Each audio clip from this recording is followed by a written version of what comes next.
Le 26 janvier 1978, alors jeune papa, Yannis Amou est assassiné puis porté disparu. Comment et où va-t-il être retrouvé? Vous le saurez dans Faites accuser l'accusé.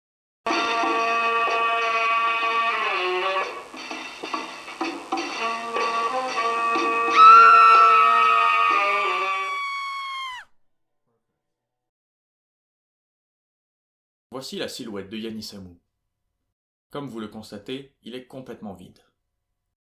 Nous allons le compléter comme un puzzle. Le 4 mars 1978, venant tout juste de finir leur tournée et allant décharger, les éboueurs de Roche-la-Molière allaient faire une découverte qui a permis de commencer l'enquête. Ses pieds! Ces gros panards! Bien puants! C'était peut-être ça, le véritable crime! Première pièce retrouvée. Le puzzle pouvait enfin débuter. Décembre 1978, les enfants passent pour la première fois Noël sans leur père. Ne pouvant attendre, ils déballèrent leurs cadeaux à toute vitesse. Mais la douche fut vite froide quand ceux-ci découvrirent les mains de leur père.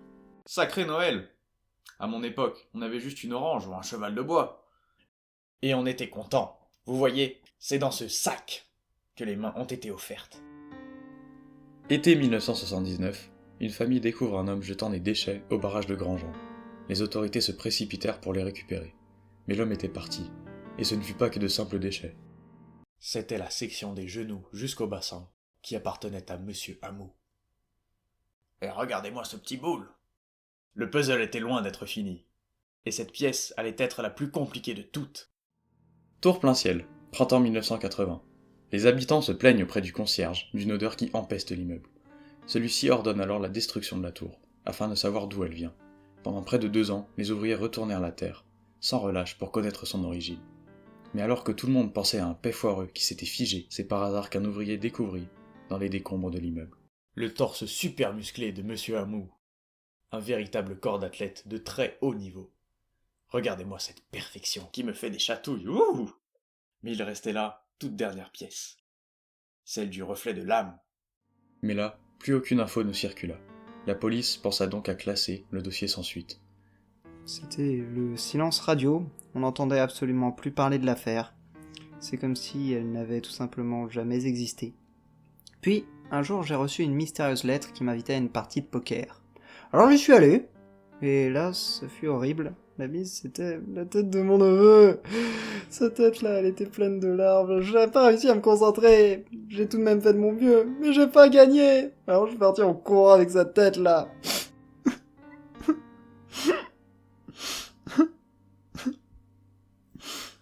Je peux toucher mon cachet. La tête enfin retrouvée, cette grossière et sanglante chasse au trésor, touchait à sa fin. Comme vous le constatez, Yannis Amou était un bel homme d'1,80 m. Malheureusement, rien n'est parfait. Le tueur l'a complètement défiguré, en arrachant d'abord sa tête, qui n'était pas des plus belles, admettons-le, puis en éparpillant tout le reste du corps. Chaque morceau a été soigneusement et délicatement découpé. Derrière chaque tué se trouve un tueur. Qui était donc ce très vilain meurtrier? Alors que notre collègue Huguette alla chez son primeur préféré, celle-ci découvrit avec surprise la réduction Amou sur les cerises. Le tueur est tout de suite identifié et était Rémi Baliros. Ce dernier a accepté de nous montrer comment il a démembré Monsieur Amou. Attention, ces images peuvent heurter la sensibilité d'un public fragile. Pour commencer, je lui ai arraché quelques doigts afin d'aiguiser mon couteau.